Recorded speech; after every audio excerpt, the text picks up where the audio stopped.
Hello, everybody, and welcome to round two of the International Sports Car Challenge, brought to you by Envy Simsports and sponsored by WBM Racing. That is, we build memories. Ladies and gentlemen, it's going to be an absolutely fantastic round. Obviously, with the iRacing Sebring 12 Hour coming up this week, it made a complete logical sense to rearrange the track schedule and have Sebring for this round. Ladies and gentlemen, not the Watkins Glen we were initially expecting, but you can see here a nice, actually rather cool track temperature for Sebring, 22 degrees Celsius. It's going to take us around the international configuration, running about 5.79 kilometers, which with a little bit of zippy math is about 4 miles. Please don't quote the math, ladies and gentlemen, but certainly it's definitely been an interesting first round, and it looks like we've got some new faces here today as well. I see Fozzie Fazillo, he's managed to make it out in one of the LMP cars, as has one of the Envy Simsports admins, Alberto Alvarez. So definitely great to see some more drivers joining to the grid. Actually, as I have a look, Rob, we've got 30 drivers here so far. Absolutely incredible turnout here for Sebring for the International Sports Car Challenge. Yeah, we can't really ask for much more than that, Zippy, out here tonight. So nice to see even more drivers than we had last week, and I suspect we'll see more of the same as far as great racing. So we got a whole lot of fun coming our way. Absolutely here, as you can see here, ladies and gentlemen, we are back. Certainly a good bit of fun, and I gotta say, I do approve of your shirt today, Rob. It does remind me of a little project we've got. Oh, hang on a second. But officer, move your thing over. There we go. Officer, I can't see it. Ladies and gentlemen, we're going to get Rob Campbell to model that shirt at the end of the stream, ladies and gentlemen. And don't worry, we'll make sure he keeps it on. But let's take a very quick look here at the schedule. Certainly, it has moved around a little bit from what we initially expected. And here you go. Road Atlanta was the debut round, with Sebring taking us here for round 2. Daytona is going to be round 3, with Watkins Glen now moved to round 4. Hockenheim's been rearranged as well. That's now with round 5, with April 17th taking us to Le Mans for round 6. Round 7 is going to see us at Road America, with round 8 taking us over to Japan for Suzuka. Round 9, a princess-approved track of Spa-Francorchamps, with a rough close for round 10, ladies and gentlemen. Aragon. Imola takes up round 11, and then Fuji back in Japan, ladies and gentlemen, for the debut finale at round 12. But I've got to say, Rob, certainly going to be a fun race. A lot of these drivers will have been practicing Sebring for sure. Definitely, you know, it's a very popular track. It's a very great track, and definitely a very bumpy track. So maybe let's get a couple of thoughts from yourself, obviously being the seasoned veteran, ladies and gentlemen. Rob Bobby Campbell, ladies and gentlemen, here in the booth. Let's get your thoughts on Sebring. You're spoiling my my alter ego. Well, we should be just as seasoned as the drivers here tonight, Zippy. We did a race here earlier this week as well in another league, so we've seen some action around here. It was action packed, so I expect more of the same tonight when you throw in multi-class into the mix as well. So more or less the same. A couple corners really to focus on. Turn 1.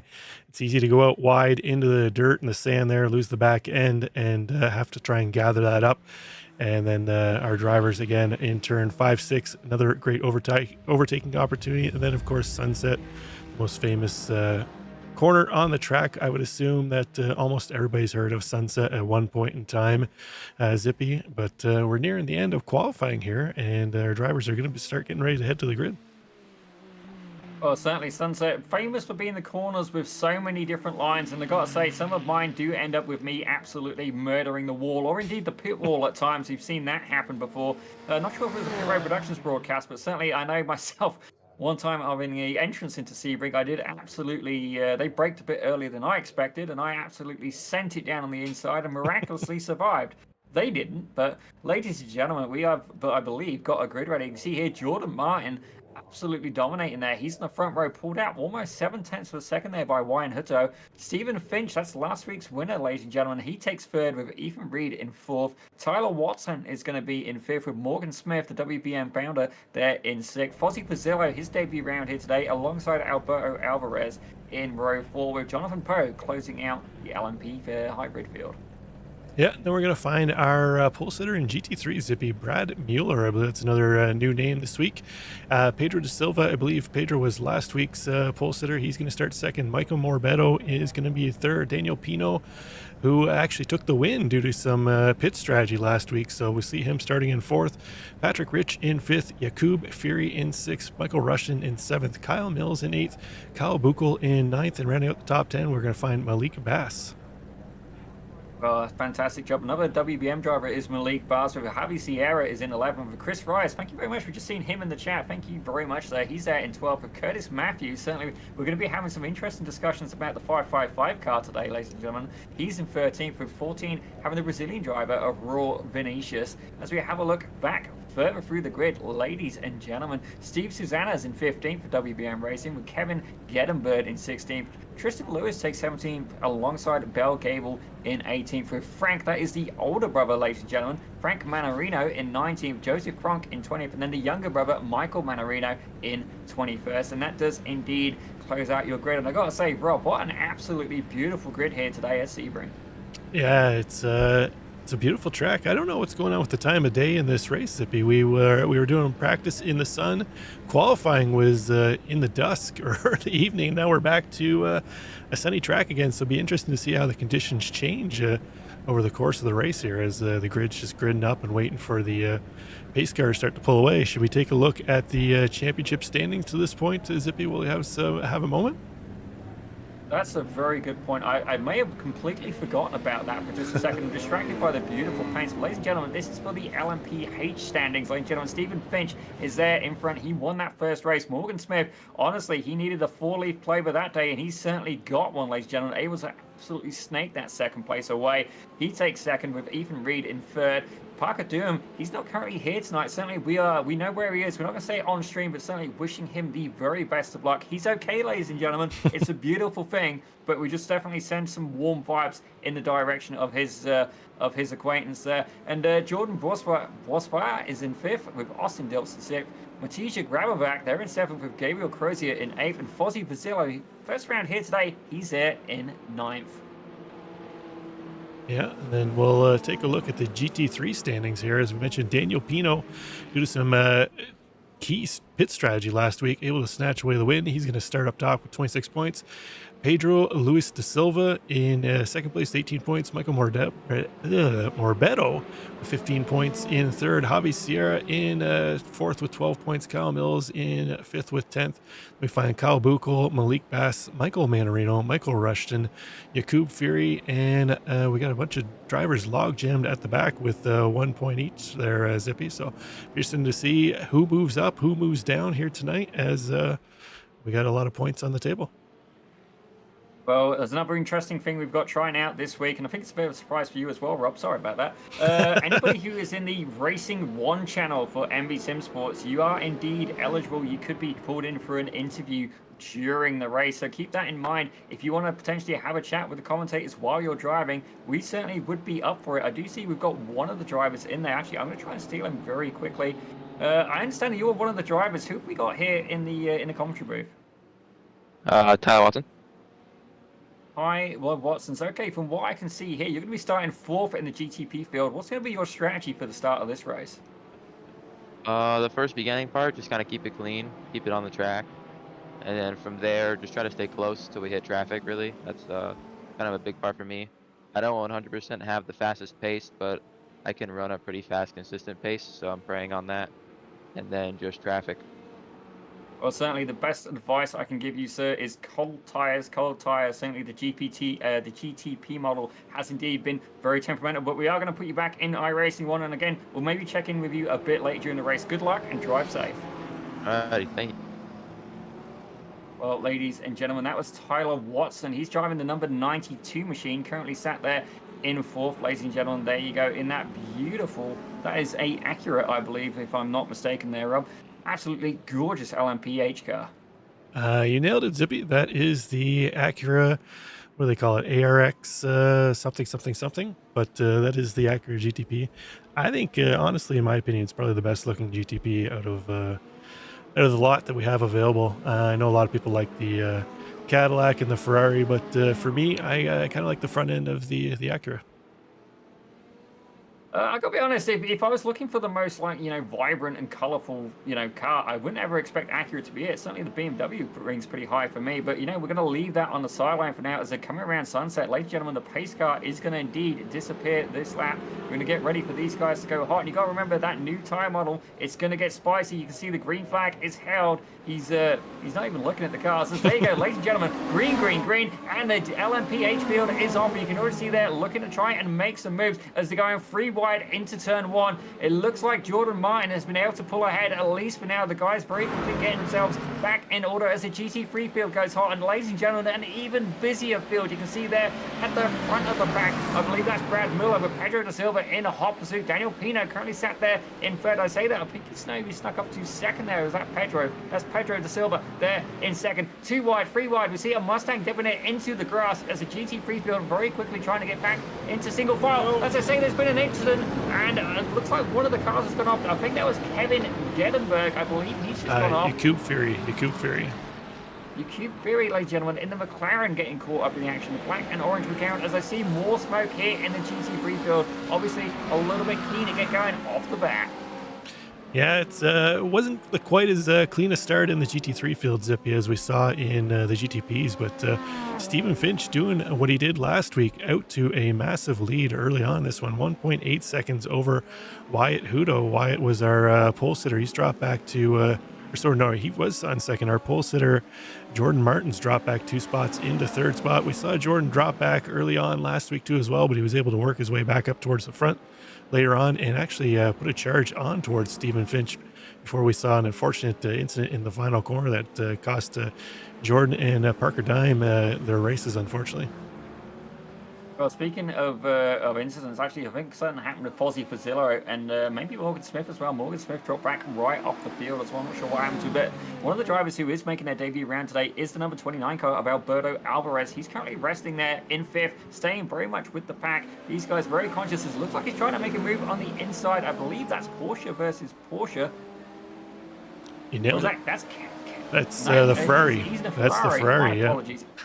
My apologies. Ferrari versus Porsche, ladies and gentlemen. In complete honesty, I've only ever really driven the Acura and the BMW in this, and certainly there were plenty of handfuls. I see there one of the Acuras taking a very wide line there through turn 1, and these guys very quickly getting into succession, but we are going to keep a quick eye back on the GT3 field as well, ladies and gentlemen. It was one of the criticisms we did get, and don't get me wrong, that's okay, ladies and gentlemen. As we see there, Patrick Rich, he's currently resting in 5th in an absolutely beautiful Mustang, kind of running a race of his own at this point. As you see here, that's Daniel Pino, ladies and gentlemen, the High Point Racing AMG, one of the few AMGs in the field, currently resting in 2nd place with his regular sparring car, Pedro Silva, in 3rd. Yeah, we saw these two get out to a huge lead last week as Zippy and kind of run away with the GT3 field. Looks like they got a little bit of competition this week from Brad Mueller and Michael Morbetto, not willing to let them sneak away this week as they did last week too as well. Those 4 cars starting to pull away from the rest of the pack, but I think I've picked up what happened to Morgan Smith. We can take a quick look at that. It looks like he had a little bit of an off-track incident here early on, but starting towards the back of the field here, unfortunately. But so he locked up, and it just cost him a bunch of time here. So unfortunate for Morgan, but I'm sure he'll try and work his way back up to the front. Definitely a little bit of cold tires kicking in there. I believe something has happened as well with Javi Sierra. Maybe Raul Vinicius as well. Frank Manarino, Joseph Cronk. I'm seeing all sorts of warnings popping up, ladies and gentlemen. And I see Joseph Cronk appears to be bottom of the standings, as does Bell Gable and Raul Vinicius. So certainly something is indeed happening on the track right now. Jacob Ferry, we saw them get involved in an incident earlier in that McLaren, down 11 spots. But right now, actually the hard charger in the whole field, it's Michael Manarino, and he's currently resting in 13th place in class, the number 28 machine, rocking that Porsche. Is kind of going solo at the minute, but that appears to be working well for him. The attrition so far really paying off.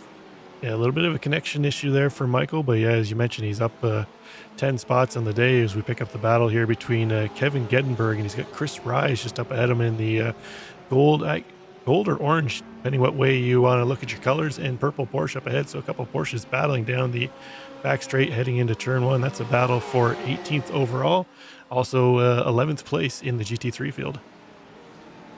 Oh, you can see there in the background, that's Fozzie Fazillo rocking the WBM Porsche. He's looking to try and make his way through. I'm not quite sure what happened to him at the start, but certainly he's going to have to really pull a magic rabbit out of the hat if he wants to get some heavy points in this one. Absolutely, not just being at the back of the pack in this one, but currently he's got another 13 GT3 cars to try and work his way through. So definitely got the challenge amongst us. He's going to be 100% dependent on incidents up in the GTP LMPH field, ladies and gentlemen. But right now, we see Brad Buller currently leading the GT3 field. Daniel Pino right behind. Pedro Silva, he's in it on it as well. But battles happening throughout, ladies and gentlemen. I think there's a battle happening actually in 16th right now, or at least it was. No, something's happened again with Javi Sierra.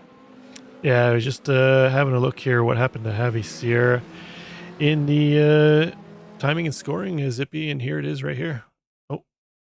Pick him up on heading into turn 1. I think he's just going to lose the back end of his Acura ARX here, unfortunately. Coming in a little too hot. Oh. Back end just gets loose and off into the wall. Unfortunately for him, he just couldn't collect it out. That's definitely a little bit unfortunate. Very interesting as well. It kind of looked like it hooked in, and then absolutely, like, it's very interesting incident as well. It didn't seem very gradual. It seemed very aggressive. We see a couple of GT3s there coming out of the pits, but right now we're on board with Alberto Alvarez, ladies and gentlemen, and he's currently trying to defend from Tyler Watson. That's who we spoke to earlier, ladies and gentlemen, in the 92 machine. Yeah, this is our closest battle on track right now, is Watson trying to take away 5th overall from Alvarez. A little bit of a connection issue there for Watson as he's blinking in and out, but we hop on board here with Alvarez, and we take a look back off of his wing cam that I know you love, Zippy, and see Watson lurking in the background.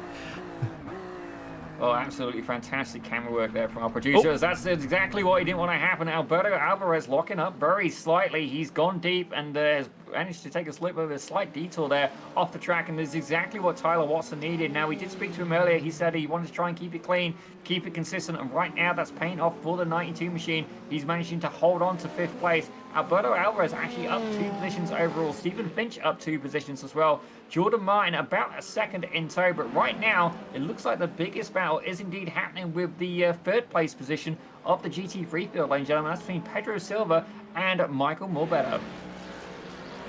Yeah, we pick back up Silva here, or sorry, De Silva here.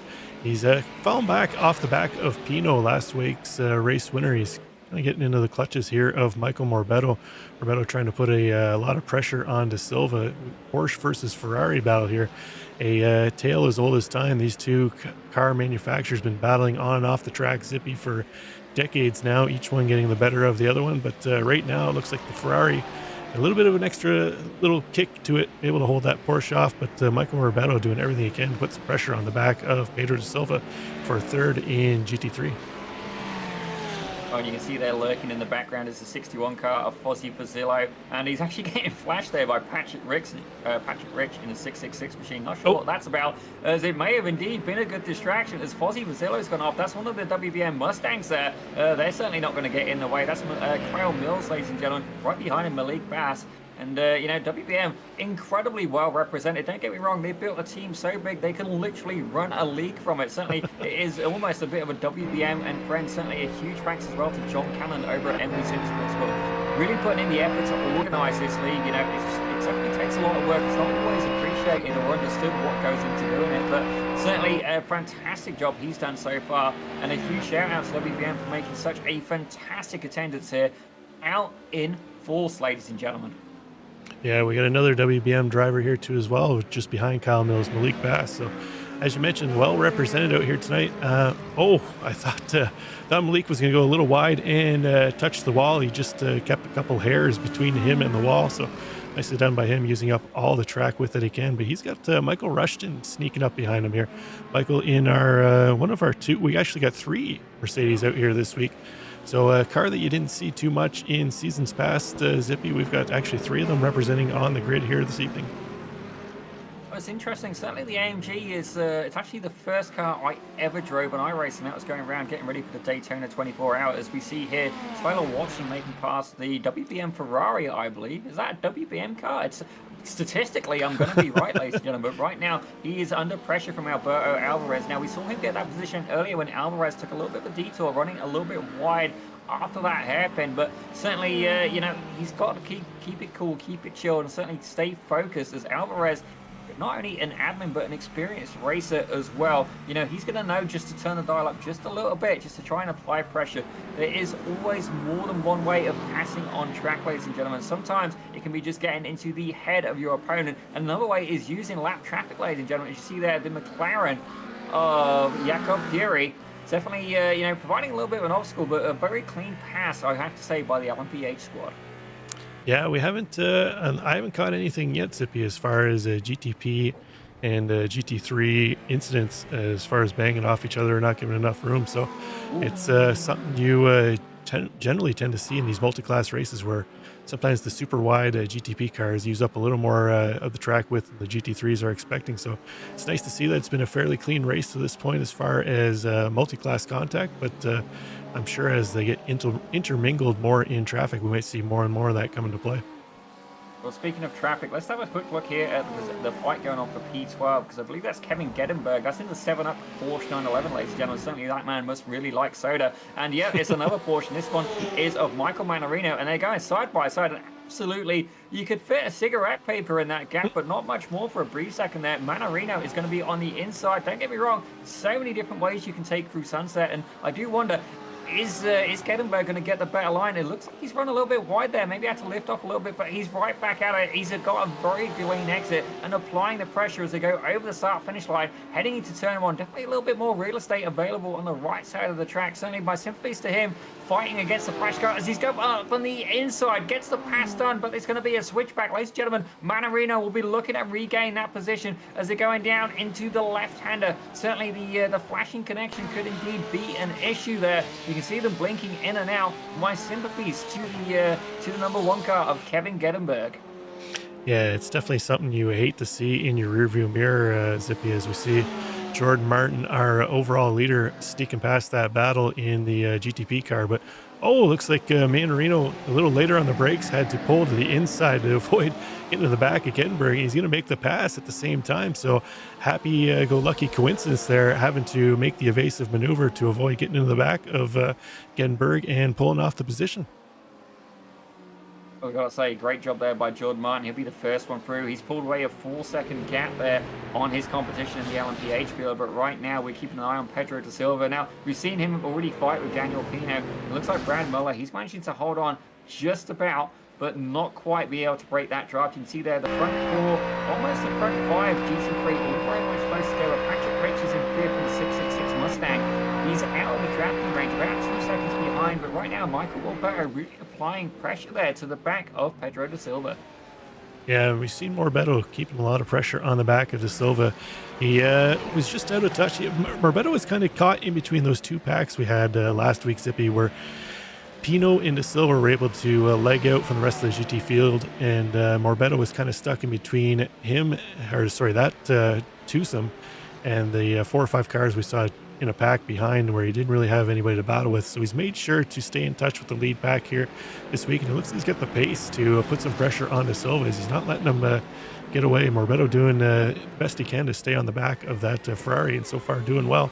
Although we're starting to see on timing and scoring here, looks like as they kind of jockey back and forth, that Patrick Rich is starting to sneak into the conversation here to make this a 5-car battle up at the front.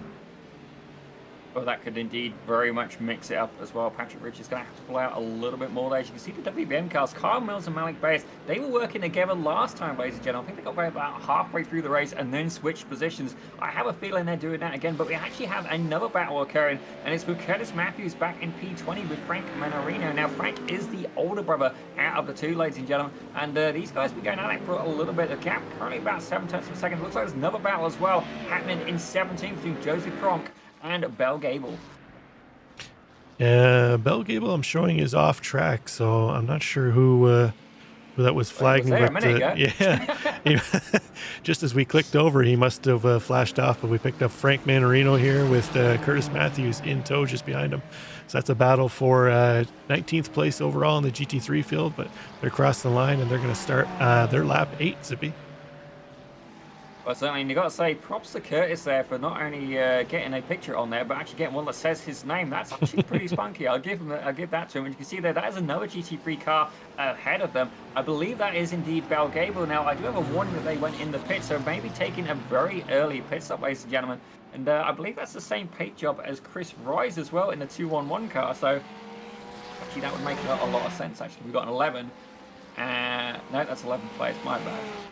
Yeah, we got car 11 on Bell Gable, and then we got Chris Rice in 11th place in the 2-1-1 car. That's not confusing, is it, ladies and gentlemen? With the same paint scheme, they're going out of their way to try and confuse us, Sippy. But yeah, it does look like much. it does look like Bell Gable was our first of the GT3, field to come into pits with a 24.3 time in his pit stall. So we'll see how that plays out as the rest of the field starts to cycle through. But right now, he's the first taker.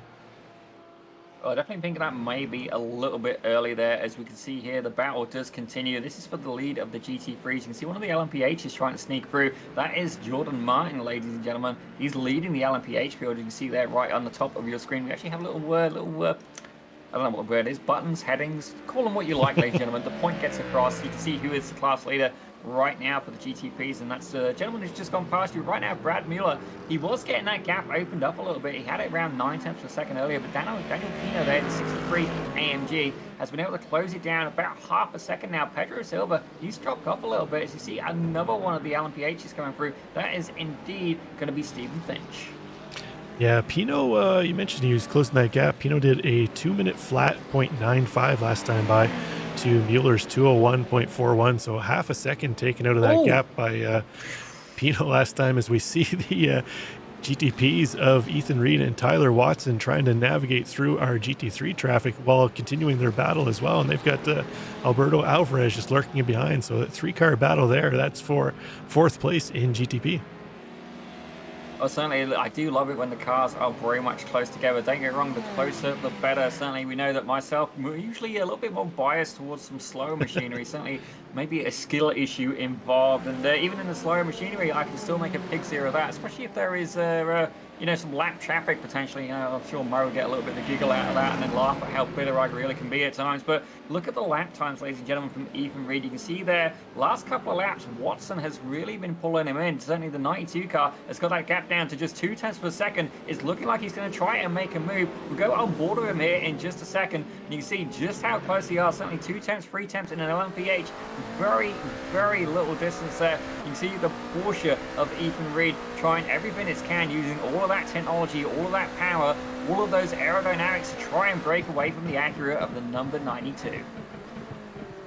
Yeah, I'm sure, I didn't look, Zippy, but I'm assuming they're using the BOP that iRacing's put in place for the Sebring 12-hour race that's coming up this weekend, which generally when iRacing releases those BOPs for the special events, it really kind of closes any performance gap between the cars and the multi-class and multi-car sessions. So I think we're seeing a lot of that here tonight with the Porsche and the Acura being able to battle fairly close together and not really one being a leg down to the other one.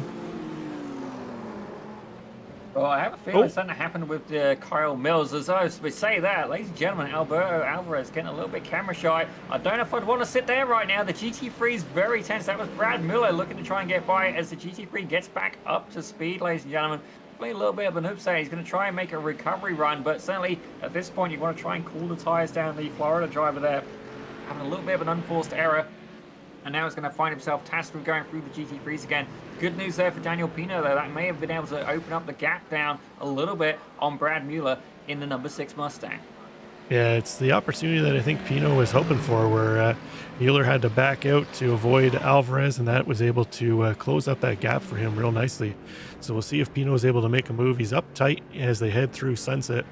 We'll see if he's been able to utilize the draft, make a move into turn 1, or he's going to have to hold off. But see a little bit of the horsepower comparison here. A couple big V8s rumbling away down the front straight. So we'll see if Pino makes a move. Oh, it looks like he's going to hold off. I thought maybe he was just about to duck into the inside there, Zippy, but he's going to hold off and try and find another opportunity here. But he's putting pressure on the back of Mueller now. I just had a little bit of an ups moment. I got the sim playing in the background and I heard somebody left, and it doesn't mean it's necessarily the same car, ladies and gentlemen. So a little bit of a whoops there. But I am keeping an eye out further out for the field, and I believe something happened with Kyle Mills. He was usually hanging out with Malik Bays, and right now he's gone into the pits, but he managed to have a little bit of an off-track excursion. I think the car may have been fine. I didn't see a crash warning for the gentleman, but certainly he's now taken to the pits. Actually, let's have a quick look here. Kyle Mills in the 305 machine in that Mustang. See, there's one of the AMGs. Gets a little bit squirrely, takes an off track, and yeah, actually comes out of that okay. So you see Malik Bays further up ahead. Those two guys were together, but I think now that he's lost his teammate, he's chosen to take the early pit entry and maybe try and, you know, make sure he's got nobody he's given a free toe to. As Kevin Geddenberg, he's been getting into a battle very early on with Michael Manarino. I'm getting a warning for him as well, so maybe check a quick look at the replay there. Yeah, Kevin had a bit of a off track here that we'll pick up. Another one heading into turn one. So he just had a little bit of a brush to the inside wall, and that was enough to unsettle the 7-Up car. So somebody shook his 7-Up bottle as he was heading around turn one, Zippy, and he wasn't able to hold on to it. Well, ladies and gentlemen, like a bottle rocket, it was absolutely fantastic, but certainly the amusing part very quickly disappeared, as that is definitely not what he wanted to happen. He was up in 10th place, sorry, my apologies, 11th place earlier on. He's now dropped back to 14th, so not a massive drop through the grid. He's still up overall. Actually, speaking of the grid, ladies and gentlemen, I believe he was the hard charger earlier as well, but the number 28 car of Michael Manarino, that's the one who keeps blinking in and out, I'm sad to say. He's currently up 10 positions, ladies and gentlemen. That's currently the hard charger. In the GTP field, Alberto Alvarez, he's rocking that, but third place gained overall is actually Steve Susanna. Now, that's somebody who we've not really managed to focus on just yet. So a quick peek to see what he's driving as well. Something we do make a conscious effort to try and feature everybody we can. And yes, ladies and gentlemen, another WBM driver, no surprises there, in the Chevrolet Corvette. Yeah, one of our few Chevrolet Corvettes. We got 3 of them on the grid here this evening, but it's a sharp-looking paint job. I really like the contrasting chrome red and then the flat black paint job on that thing. So I think he said it was Morgan that did the paints up for these WBM cars. So they are sharp-looking bit of kit out here this evening, Zippy. I really like it. But as you mentioned, Steve Sussman doing well tonight, up 7 spots from where he started, currently in 17th overall. That puts him 9th in the GT3 field. So he's currently trying to chase down Kyle Buchel up ahead. Kyle about 2.7 seconds up ahead. He's currently trying to battle with Michael Rushton. We got a pair of Mercedes. I believe those are the 2 Mercedes that we saw Kyle Mills have a little bit of a tangle with earlier on. Well, actually, it's just opened up another dynamic. So don't get me wrong, it was a surprise to see another 2 AMGs, but look at that. If I'm not mistaken, Rob, they're on the same team as well. We've got a K1 Simsports showing for Michael Rushton. We'll have to check to see exactly what we got for his teammate behind. And look at that, Kyle Buchel also for K1 Simsports. So it's interesting, despite there being no official teams championship, I'm starting to beg to differ, ladies and gentlemen. And I do wonder if that's something that maybe you want to start tracking. Certainly WBM, you know, my money's on them. They've certainly got enough clout. And, you know, but I do like the fact that we're not just getting single drivers, but pairs of drivers. And you were speaking of the, if you could put up one of the WBM cars for just a second for me, probably one of the GT3s particularly, because if you look at this Mustang, ladies and gentlemen, WBM actually do merch. And don't get me wrong, it's high quality merch as well. So if you want to check that out, by all means, we did put the merch link in the YouTube description. By all means, check that out. But as you see the car, you can have a shirt that has that same pattern, ladies and gentlemen. You get it in red and white, red and black. And certainly, I believe we're waiting for the first couple of orders to get it. And we have got a couple of people in WBM who, for lack of better words, are built like brick outhouses, ladies and gentlemen. So certainly, if you want to see somebody model it, I'm sure we can get the guys enough beers that they can do that. But definitely, if you want to get some of that merch, it would help to fund WBM. And certainly, it would be a good way of showing some support. And then not only that, why not? It just looks so damn cool. It is a sharp-looking bit of kit, Zippy. I'll have to take a look and see what the actual apparel looks like. But see Kyle Mills making a move around Tristan Lewis. Now that's going to move him up into 20th place. So Kyle working his way back up through the field after making a pit stop. So currently down 3 spots from where he qualified. But again, he's trying to work back through the field. Once pit stops cycle through, I suspect we'll see him back up towards the front mid of the GT3 field. Well, certainly, I've got to say, some beautiful paints as the sun is indeed going down here at Sebring. I've got to say, a huge props to iRacing there for the lighting updates. And see one of the Acuras looks like they're coming out of the pits, ladies and gentlemen. Actually, a few people coming out of the pits. I believe that might have been a Javi Sierra we've just seen coming out of the pits. They've definitely had a rough day today. I had a couple of warnings for them saying that they are very much having a couple of moments there. So I've got to say, very brightly colored Acura. That's pretty awesome, actually. I love just how spunky that car is. Very, it's quite the Acura's considered quite a tame car, stereotypically, if you think of him. It's not like an exotic or a performance vehicle by type. But I love the fact that he's got one that is absolutely just glaring with absolute vibrance and personality. Yeah, it's a one that we can't really miss on track, that's for sure, Zippy. But looks like we've got Patrick Rich and Malik Bass. A little bit of a battle here as we got Malik in the WBM Corvette catching up to the back of Patrick Rich. We saw Rich starting to close in that gap to Michael Morbeto and Pedro da Silva up ahead. But as Malik Bass has been able to catch him, he's starting to fall off the back of the chase for the top 4 spots. Well, I got to say as well, a quick shout out to the 63 car, Daniel Pino. We have 2 people here in the chat, Keller and God of Wards, giving them a cheer on. We got Let's Go Pino. That's actually very catchy. I'm picturing a whole stand of people cheering that for the High Point Racing driver in the 63 AMG. But then we've also got God of War saying, get them, Daniel. And I'm assuming he means Daniel Pino, because don't get me wrong, you don't want me out on the track. It probably is going to happen for at least one round, but we'll see if I can get away with it. But certainly we did float the idea of having a Pit Road Productions entry, and it was there was some concerns because mainly because of my driving, we'll admit, but it's it can be a little bit hit or miss. But it was we did laugh and joke a little bit where okay, if it's a non-princess approved track, then Rob would indeed be thrown into the car. But right now we're going to focus on the battle for the lead of GT3 because it's got ever closer still. It's been brewing over the course of this race. 25 minutes so far, about 20 minutes to go. We're 15 laps deep, and that gap has come down now to just 0.3 of a second. Yeah, our fan favorite Pino doing well to put a whole lot of pressure on Brad Mueller, keep her honest. Fairly comparable drivers as far as iRating here, Zippy. 2.2 iRating for Brad Mueller, 2.7 for Daniel Pino, so not a whole lot between them, so not surprising to see they're both very competitive with each other on track. Definitely not surprising at all. And actually, I got to say, quite an eclectic mix here in the iRating. Actually, Kevin Gettenberg, we saw him having a fantastic battle earlier with Michael Manarino. Gettenberg's iRating is actually 503, which is definitely on the lower end of the scale. But I got to say, I would certainly call BS on that. He was driving way better than that would suggest. Certainly, the fighting there with Michael Manarino, 1500 IR, you wouldn't necessarily believe it as a battle between Pino and Mueller. For now, has come to an end as Mueller takes to the pits. Yeah, our leader for GT3 is going to come into the pits. Daniel Pino is going to take over the lead. He'll go another lap. I'm just checking here. We're still waiting for about half of the GT3 field to make their pit stops. We haven't seen any of the GTPs other than Morgan Smith and Fozzie Fazzillo. I believe Fozzie ducked in early on because of incidents. He has a 3-minute pit stop here time, but Morgan Smith with a quick little 13-second stop, so I'm not sure if that was a full service or if that was just to use a quick repair. But we should start to see the majority of our field coming in here in the next few minutes as we're past the halfway mark now. Certainly, I think things are going to certainly start to spice up now. Ladies and gentlemen, it's often underestimated. Not all drivers can really capitalize on this, but the race is not just one on the racetrack. It's also one in the pits as well. And certainly fuel saving is another technique. Actually, I got to admit, I don't know. I'm going to need to consult with Connor Bell, actually, one of the Almeida Academy coaches there. But I don't know if that's one that's really taught too much. Certainly, the majority of races in the iRacing tend to be, don't get me wrong, this weekend is an exception, ladies and gentlemen.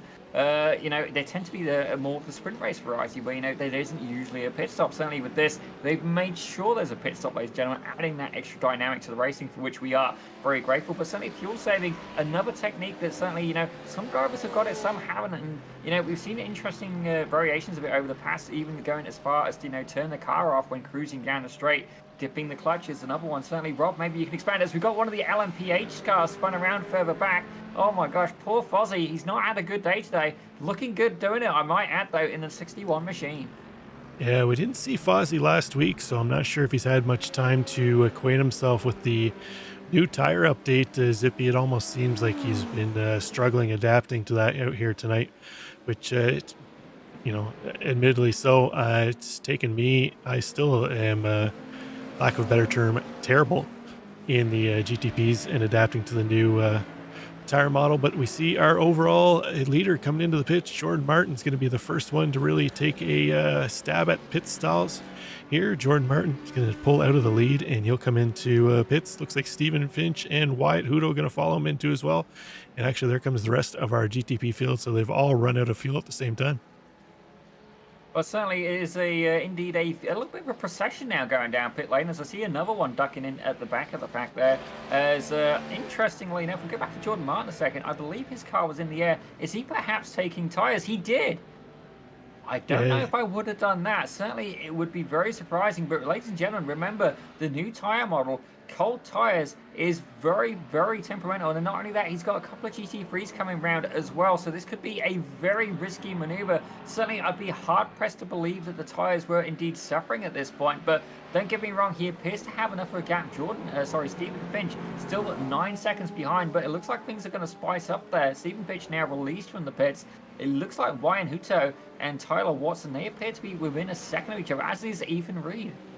Yeah, we've got a battle here for third. The top two have more or less legged out from the rest of the field, but this battle for third place has been going on for about the last 10 minutes or so, Zippy. Ethan Reed currently holding down spot. Looks like teammate for him, Wyatt Hudo. Again, similar paint schemes between the two of them.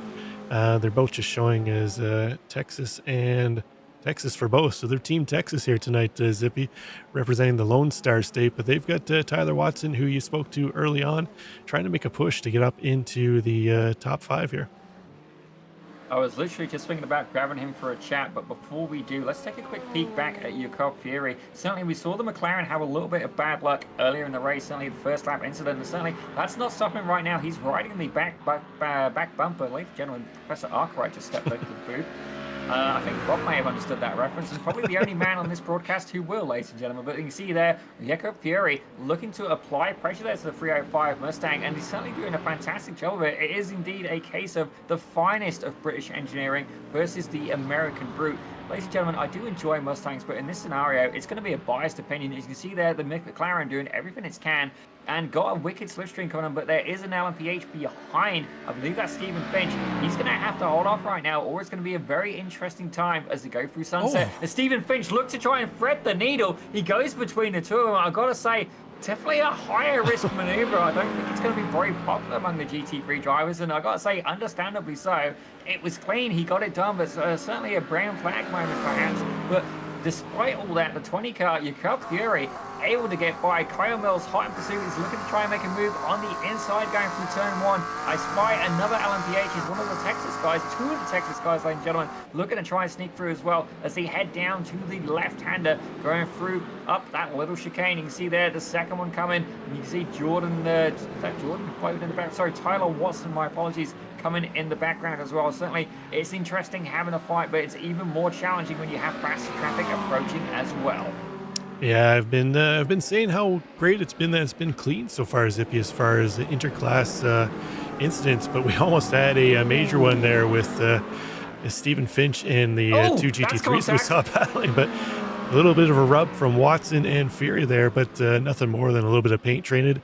Nobody lost really any time or positions, but we see Alberto Alvarez navigating through these two as well, and not an optimal spot really to want to have a car, and you're inside there, it's real tight, but they're gonna make it stick, go through. Looks like Fury might have lost a little bit of time there as Mills trying to put the power down on that big Mustang through the outside. That Mustang is such a big car compared to a lot of the other GT3s, just so menacing in your rearview mirror, Zippy.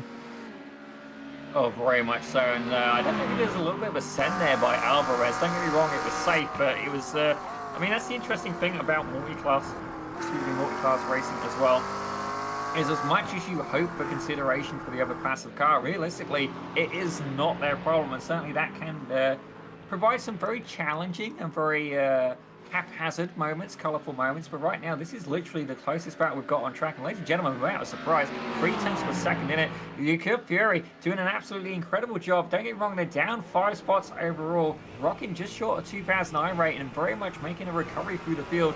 Keep in mind, they were pushed right to the back turn 1, ladies and gentlemen, and they're currently resting in 11th place in class. Saying that, Kyle Mills looking to try and challenge that and regain that spot.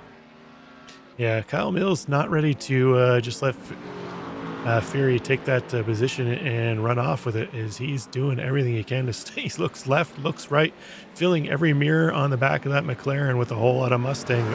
Fury hasn't blinked yet. He's been able to make that McLaren just as wide as the Mustang and hold him off for now. But we're down to about 10 minutes left to go, a little over 10 minutes to go in this one. So it's starting to get into crunch time, Zippy, where our drivers are going to start a little less patience out there, starting to try and force a few moves, and we might see a couple incidents popping up here.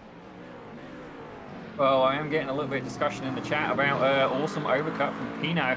And don't get me wrong, yeah, he's definitely one of the people who did pit earlier in the GT3 field. We're still yet to see a lot of these guys take to the pits. But right now, he's resting in P8, and he's literally got nobody around him. So that could be interesting in terms of the fuel calculation side. You've got to wonder, is he going to have enough? Certainly in traffic, if you're tucked behind the rear wing of another GT3 car, you will definitely save fuel.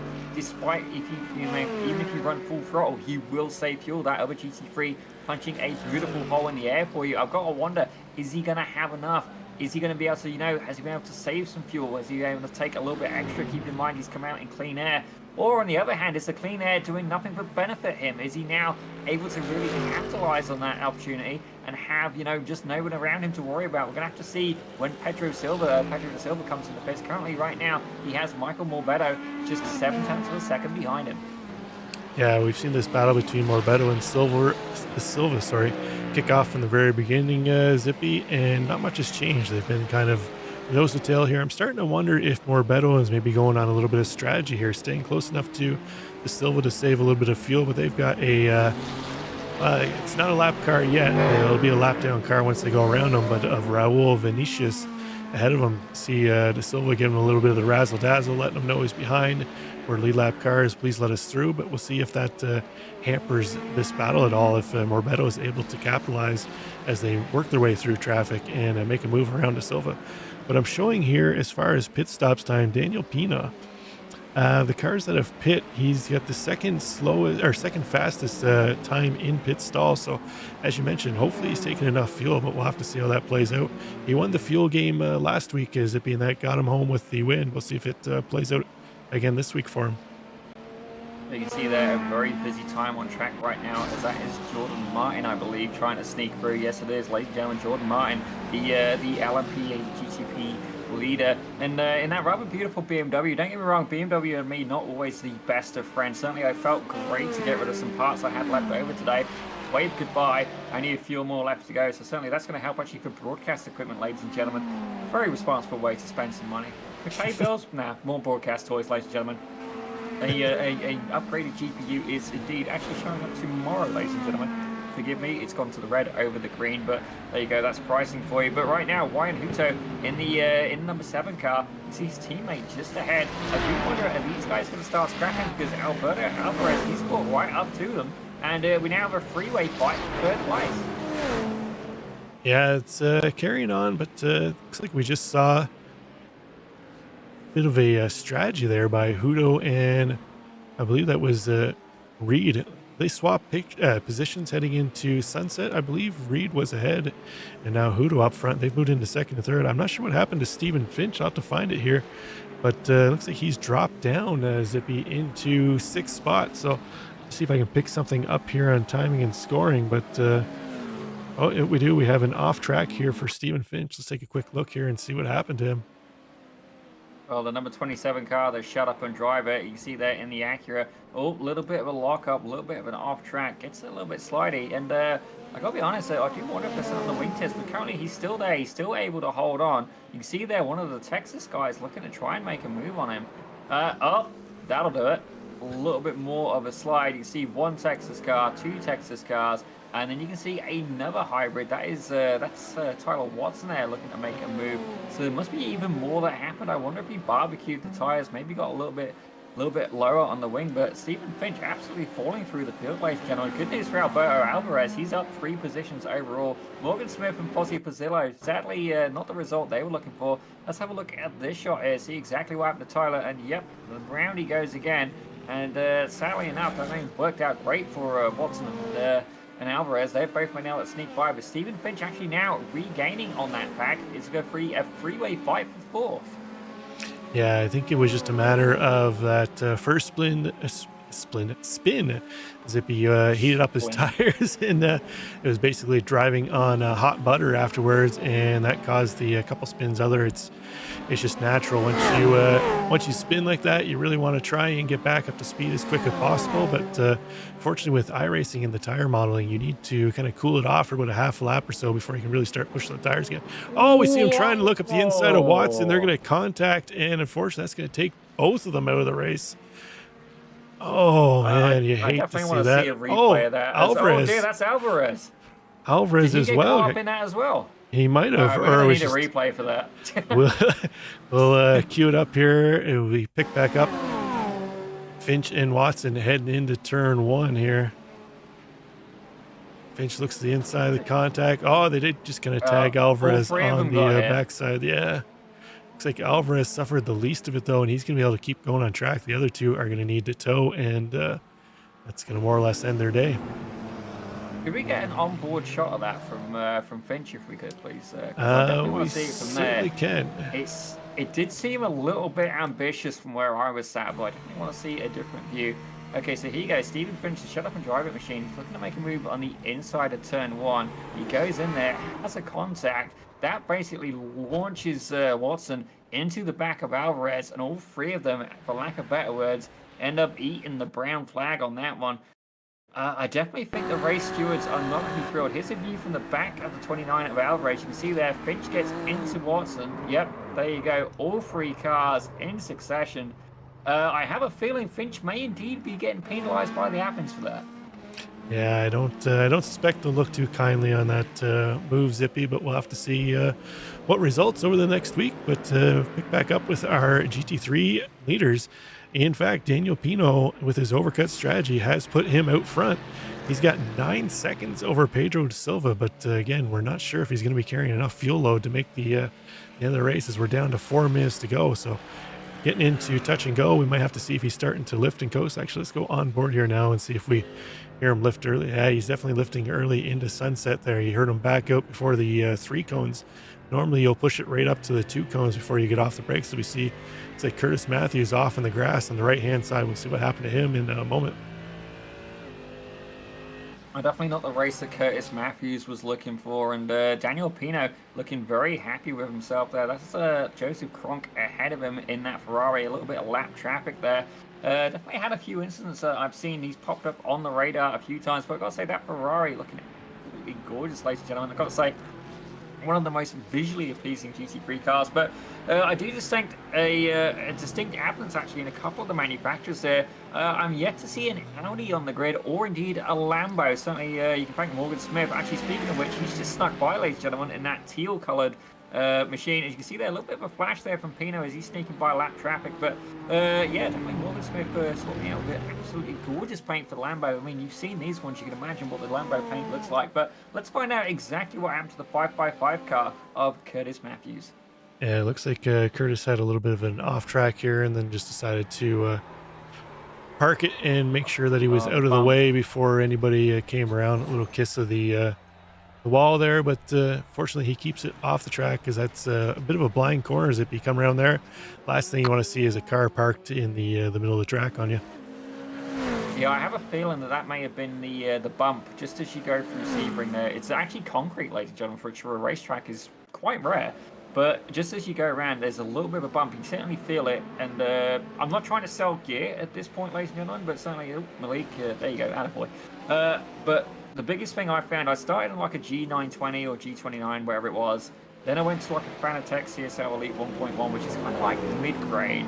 And then I've just gone to a DD. And I will say, the bumps at Sebring, you can definitely feel them a lot more. But right now, Patrick's rich. He's looking to feel something else. And I believe that's the Mustang of Brad Mueller. So certainly, he was actually leading the majority of this race. And right now, he's found himself back in 4th place. And not just that, he's got Patrick Rich and Malik Base looking to apply pressure. It's an all-American shootout as they're 2 Mustangs wide. The Corvette being absolutely hung out to dry. And this is going to be very interesting to see head through sunset. Very different lines. It looks like Malik Base is going to get an absolutely fantastic run. He's going to get one of them, perhaps. Is he going to get 2? The door is closed very firmly in front of him as the order remains the same across the start-finish line. Ladies and gentlemen, less than 2 minutes to go as, oh my gosh, I think they're going 3 wide perhaps there. Malik Base taking a very wide line. I can't fault him for that. He's going to get a run on the inside, but that's contact. Malik Base and Brad Mueller.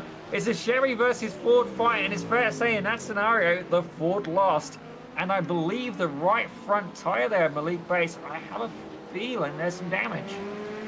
Yeah, it looks like he just tagged the right rear corner or left rear corner of Brad Mueller. But take another look here, Zippy, and see exactly what happened. Is Base got a real run into turn 1. Looks like Mueller got a little sideways, had to check up, and unfortunately the closing speed was just far too great for Bass to be able to back off on that one, and we see the end result there.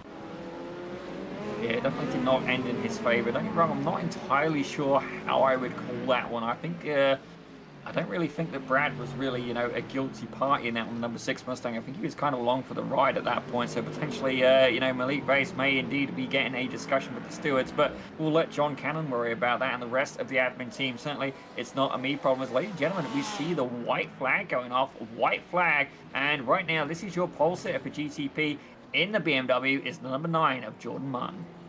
Yeah, Jordan Martin been able to lead this one point to point so far, Zippy, with a 19-second gap over Wyatt Hudo, barring a major catastrophe. Should be able to bring this one home now that I've just cursed him. And also Daniel Pino, he is still lifting. He's lost about 3 seconds here over the last couple laps, but sees he's heading around to the flag stand now. I suspect Barney waving the white flag from Pino's going to pick up the last lap here as he comes across the line here now. So Pino on his last lap, we'll have to see if he's got enough fuel to make it all the way around. Go on board and see what kind of lifting and coasting he's got going on here. Seems really late getting back into the throttle there, so he's trying to conserve still, Zippy. Well, certainly, you know, he's got about a 6-7 second gap, so he does indeed have the real estate. But let's head very quickly back. I can hear there's some shouting going on, and I think something may have happened further back in the field. And oh my gosh, it really did. We're going to have to take a quick look at the replay. Whatever it was, there was definitely a scream in the voice chat. Let's see here. That's Brad Mueller on the inside. That's one of the K1 cars, and the AMG, Buchel. Kyle Buchel, gets absolutely clobbered in that scenario. As you see there, that's a checkered flag for them as well. Oh dear. We got to take another look at that, Rob, I'm afraid. That's I'm still not quite sure exactly what happened there. We're going to get it from a different point of view. See a good couple of drivers coming across the line. Oh, those guys have checkered. We're all right. Yeah. Kyle Buchel. Okay, let's see if I can get you a little bit of different angle here, Zippy. Here we go. So yeah, it looks like Brad Mueller on the inside. You see Kyle Buchel, and it looks like Brad just slides over a little bit, maybe a slight bit in neck code as well. I'm not sure, but absolutely murdered at the end. I don't think Malik Base didn't quite manage to steal the position there, but there is actually a fight still going on actually between the 666 car, Patrick Rich, and Michael Morbedo. I'm showing everybody's done here, Zippy. Hold on. Oh, no, you're right. Heading into the final sector here. Morbedo trying to chase down Patrick Rich. And Rich trying to chase down De Silva too as well. So we're heading into this one. Pino not too far away from them in 9 seconds, but he's going to have it held on. As Rich and Morbedo and Sussman going to take it to the line here. You mean Susanna, right? Oh, yeah, Susanna, sorry. Oh, Morbedo's run out of fuel. Well, that, ladies and gentlemen, we had a feeling that could happen before Daniel Pino was about 7 seconds ahead of Silva. That gap grew to 9.5 as he's just crossed the line. I think a few of these drivers may have indeed been caught out. I think the extra lap was just enough. We ended up with having 26 laps. And looking at the times on that, I'd say it was very, very close. Morbedo, though, is literally a sitting duck. I think he's going to be okay, but I have a feeling one of his competitors is actually going to come and push him across the line. I want to stay with it for now and find out. I'm definitely curious. I can hear something in the voice chat. And who's currently still out on track? I can see one of the hybrids, 2 of the hybrids there. That's Ethan Reed and Ryan Hutto. Yeah, I wonder if one of these guys is going to camaraderie. Oh, here we go. It's looking promising. Oh, I love this kind of stuff. It just makes me feel good. Bonk. Contact. Please make sure the car is in neutral, as yep, we're going to get a little bit of bump drafting. Well, I guess it's bum drafting as well. The squeeze of the rear end to give him a little bit of a push, but I gotta say, definitely an interesting end and some beautiful camaraderie here. The 22 car of Ethan Reed giving Michael Morbeau, letting him arrive home in somewhat dignity, ladies and gentlemen. You can see here that's a Porsche lineup, ladies and gentlemen. So it's fair to say they do indeed look after their own, and it's almost like this. Actually, a rather cute procession, I gotta say. It's a very scenic moment here for us here at Sebring. Yeah. Everybody must finish the race, Zippy. No man left behind. Or car. Well, I've got to say, that was absolutely fantastic stuff. And what a way to end it as well, Sebring. Definitely a few incidents, ladies and gentlemen. I definitely would not want to be on the admin team. A few moves potentially questionable. Certainly Stephen Finch, I have a feeling, maybe on the penalty end there. There's a few of the Porsches. I'm not quite sure what they're doing now. Oh, no. Are we getting a photo opportunity, ladies and gentlemen? Oh, yeah. Guys, look, we got first and second. We're the only ones here. Yeah, nobody else showed up. We don't need to tell them That's this the story. photo op. That's the photo op. Okay, 22. Ethan, you need to back it up just a little bit. About 3 feet, like 3 feet, sir. And you see Jordan Martin in the back thinking, am I going to get in on this picture? Like, he should go in the middle, really. Maybe he he's really the should go in the cameraman. middle. He's the cameraman. Yeah. Oh, hang on. I'm curious now. We've still got no people coming in for an interview yet, so we might as well keep going. Jordan realistically needs to go in the middle of these guys. There we go. Burnouts. No, they already quit. Burnouts for the winner. Oh, I gotta say, what a way to end it, ladies and gentlemen. What a way to end it. Certainly Stephen Finch, incredible pace in round one. Definitely not the result he's looking for round two. But here is the results as we are informed, certainly from this session. There may indeed be some adjustments after. But Jordan Martin took the win there in first place in that beautiful BMW, with Wayne Hutto in second, Ethan Reed in third. Again, pushing the broken down Porsche of Michael Morbeau across the line at the end. Alberto Alvarez, his debut round here today, he took fourth, with Morgan Smith in fifth. Fozzie Fazillo able to sneak into sixth there after Stephen Finch and Tyler Watson sadly met an untimely end there. Actually, Tyler Watson as well came on Simsports as well, so more cars there mixing it up. Daniel Pino with that fantastic undercut, certainly able to save some fuel at the end. He took first for GT3, ladies and gentlemen. Pedro da Silva in second. Patrick Rich able to take third, with Steve Susanna in fourth. Yeah, this is confusing. This is showing the results as individual. I just realized that. Yeah. Steve Susanna in fourth, with Brad Mueller in fifth, Michael Morbeau in sixth, Malik Bass in seventh, Michael Rushton in eighth, Kyle Mills in ninth, and Chris Rees closing out the GT3 top 10. Yeah, and then in 11th, we got Jakob Fury in 12th, Michael Manarino. And then we've got Tristan Lewis in 12th, Kevin Gunberg in 13th, Curtis Matthews in 14th, Kyle Buchel in 15th, Frank Manarino in 16th, Raul Vinicius in 17th, Javi Sierra in 18th, Joseph Kronk in 19th, and then unfortunately Bell Gable and Jonathan Poe didn't make it to the checker flag. Oh, definitely, yeah, I'm just getting asked by Morgan, who do you want for interviews? I was about to say, pretty much we've got nobody in there for interviews right now. So anybody who wants to come in and have a quick chat with us, by all means do so. Actually, I say that we've got Jordan Martin, ladies and gentlemen. So Jordan, congratulations there on the GTP win. Certainly a beautiful donuts at the end. Tell us a little bit about your strategy for this race. Well, it wasn't really a strategy. It was just tried to have a clean start with the new cold tire system that iRacing had implemented into the race, and I had basically locked up into the hairpin the first lap on cold tires, and I was just like, all right, let me just come back out, don't wreck it, settle in, and then re-attack after the tires came up, which I did, and coming to the back marker GT3s. Steven made a mistake, overdrove into tower, and lost the rear end, and basically was just able to take the lead and just pull away from there. It was just take care of my tires for the most part and run consistent laps. Well, certainly one thing I do have to question you about is it looked like during the pit stop, it did appear that you took fresh rubber. Can you tell us a little bit about that? Oh yeah, I just took left side tires. I've been doing it all week in officials, so I just kept the momentum going into this 45-minute race. Did not know if it was gonna get hotter than what it was or get slicker, so I just wanted a little bit extra grip. Because because the right sides typically don't burn as fast as the lefts. So I took the left sides only, and it worked out. But I could have just left the tires alone. But I decided to stick to my strategy and just take 2 tires.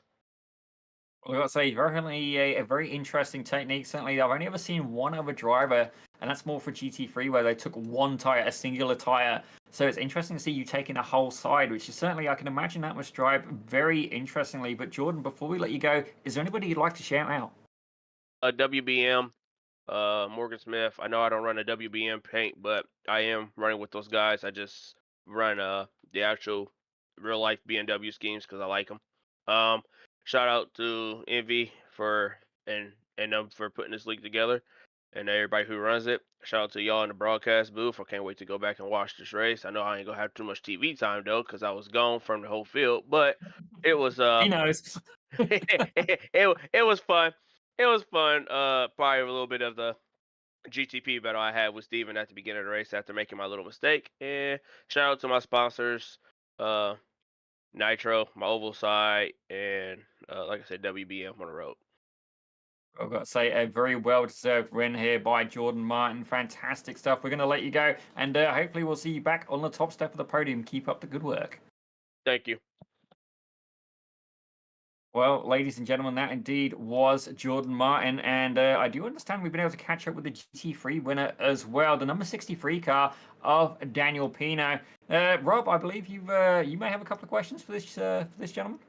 Actually, I got lots of questions for this gentleman, Zippy. But first off, Daniel, give us your fuel strat. Looks like 2 weeks in a row you've pulled out the fuel game, and it's brought you to a win. Was that something you set out to do from the very start, or is it just a strategy you kind of picked up mid-race, kind of watching what was going on? Yeah, thank you for the race. The strategy depends on the position of the quali. Normally I start P2, now I start P4, very bad quali. So my first strategy is go hard in the first 2 laps, and then we escape like with Mustang guy. We escape it. So for me, that moment I had to save a lot of fuel because I am in his draft. I can help me with the draft, so my entries will be always in the same pace. And that is, I have to add only 2 gallons. And the guy, I think the P1 had to add like 8 or 7. So it was like 10 second, 11 second of gap when I exit the pit stop. Well, nicely done. Like I said, it's 2 weeks in a row you're able to pull off the fuel strat for the win, so well done. Do you have plans to run the big race this weekend, or is it something you're not throwing your hat into the ring on? Yeah, we with our team Hyper Racing, we are racing in the 12-hour Sebring. We are our sponsor, BRS setups, so we are ready. We are running LMP2, and then Saturday we are running GT3. So we are going to do a double win, man. Well, it's good that you feel confident about it. Hopefully, it all goes well for you. Again, congrats on the win again, Daniel. Anybody else you want to thank before you head out? Yeah, guys, thank you for this league. It's so clean, the GTPs and the GT3. I am not the guy that use the main car, that is Porsche or Ferrari. You look me, I am in a Mercedes. It's not the car, it's the driver again. So we have to practice. The guys put 1 hour and 30 minutes of practice. So it's not the car, guys. Let's go. Congrats, Daniel. We hope to see you again next week, and take care. Thanks. Well, ladies and gentlemen, that was Daniel Pino rocking the lead AMG in this race, and certainly it sounds like he's a very confident man indeed. Not just going to take on Sebring in 1 car, but take on in 2 cars, ladies and gentlemen. Certainly his teammates, and I've got to say power to him for doing that. Certainly myself, I'm hopefully going to be driving a Sebring 12-hour if I can find anybody desperate enough to take me, ladies and gentlemen. That's my scenario for driving skills. Certainly did a couple of laps in the Lambo and actually found that surprisingly good, but what an absolutely fantastic race. Rob, I say we did have good expectations for Sebring, and I think in my round, it really did deliver. Yeah, it's a track that you not only have to race the track, Zippy, as far as the bumps and all that sort of stuff and take care, but you really need to race your competitors as well, and the fuel strategy comes into play. As we saw, I mentioned Daniel Pino 2 weeks in a row with some strong fuel strat that managed to get him to the podium, top spot of the podium both times. So well done by him again this week, and we'll see what he's got in store for us next week at Daytona. Absolutely. And actually, having a quick look right now, it shows me that Steve Susanna actually managed to climb up 11 places, ladies and gentlemen. So, say, looking at what I've got for information, you would be the hard charger, sir. So, certainly, I don't think there's any points for that. I'm not too sure that is a league admin question, not really a production one. But certainly, you know what? At the end of the day, that is something to be proud of. Great attrition there by the number 98 car. But what an absolutely fantastic race. Got to say, Rob, we definitely saw a few colourful incidents there. A few drivers may indeed be getting a educational moment. You know, be grateful I'm not the one doing that. I've not necessarily always had the best form for how to express my frustration in the sim. Hence, I stay in the commentary booth, ladies and gentlemen. And I know there's going to be a few people giggling about that if you're watching.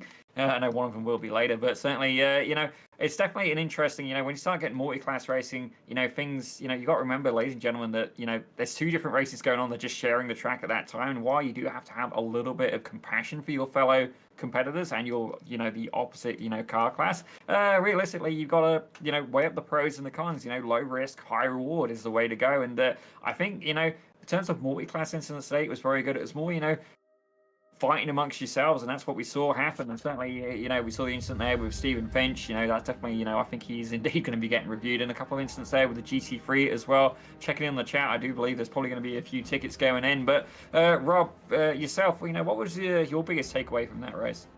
Well, again, we saw a lot of action all throughout, albeit some of it, as you mentioned, was by car contact, but we did see some passes out there, Zippy. So it was another great race, and we're going to another great track next week in Daytona, which again will be another strategy track where it's heavy into the draft. I think, if I remember correctly, it's one of your Princess approved tracks, so you'll be excited to see that race again next week. So it'll be interesting to see. The speed difference between these two classes are really going to shine next week when the GTPs get up on the high bank ovals and catch the GT3s into the I was going to say bus stop chicane, but I guess they really want to call it the Le Mans chicane now, as they've renamed it. But it'll be interesting to see if we have any kind of real instance there, and look forward to it. Oh, certainly yourself and myself as well. But ladies and gentlemen, I've got to say, absolutely fantastic round today. And thank you again to everybody who makes this show possible. Certainly to Rob the Goatee Campbell, who has been operating the production controls, and myself and Rob doing the commentary. A huge shout out to WBM. We build memories, ladies and gentlemen. Be sure 100% check out that merch store. Honestly, it's some really good looking gear. Like, generally for me, merch is kind of hit and miss, and theirs is the best I've ever seen. Take a look. Have a look, you know. I believe there is, you know, some good gear that I would certainly want to wear, ladies and gentlemen. And tell you what, if I do end up getting some, you can bet your bottom dollar that I'll be wearing it for one of the broadcasts, ladies and gentlemen. Certainly, rocking the Pit Road Productions t-shirt. So that reminds me, Rob, we're gonna have to get you to model your shirt in a minute before the end of the show, just for the giggles at home, ladies and gentlemen. But while we get ready for that, certainly a huge thanks to everybody involved, WBM, and also to Envy Simsports as well, the admin team there, and John Cannon, you know, really leading the charge and organising that. But Rob, to close it out, so let's see exactly. Yeah. Oh, hold on, let me move. So, but officer, the sign said to do a burnout. Yeah. There you go. There you go. Rob, just to amuse us further, do you drive something like a minivan? Are you that kind of guy? No. We've got a Suburban, and I've got a company car, so we're not doing any burnouts over here. Well, ladies and gentlemen, just on the off chance his boss is watching, they're not doing any burnouts. But no, nothing drives like a rental car, ladies and gentlemen. Right. But that's going to be it from us. Certainly, there's a whole other world of tangents we can go off to. But thank you very much for watching. And let me think, today's Thursday. We're actually going to see you guys again tomorrow. We have the final round of the Formula V, the F1200 the Canadian F1200 Association. Final race of that, where a driver, I think it's already been crowned, Charles Etienne Boucher, I think has took the crown there to get that real world test session in a Formula V race car. Certainly congratulations to him, and I believe there's going to be a lot of action watching there, because He's got a teammate as well, George Griffiths, who's trying to work to get him the second place prize as well, which is just a reduced test session, reduced cost test session. Certainly some incredible racing from the Formula Vs. These slower cars, you know, lower on power. You've got to watch the racing, ladies and gentlemen. It is inches between it. We got that on Friday, and then we're back again for the Almeida Academy on Saturday around lunchtime. If you're in Nova Scotia, or well, if you're in Atlantic or Eastern time, it's around lunchtime. If you're in something much further west, then yeah, you're gonna have to get out of bed in the morning to see us. But that just about wraps it up from us here at Pit Road Productions. You know where to find us. By all means, please hit that subscribe button, ladies and gentlemen. Help us gain more of a following. Then, you know, we can get people, you know, come and give us stuff, and then we can kind of give you stuff. You know, it's a mutually beneficial agreement. But certainly, we'll see you next time. Thank you very much for watching. Goodbye.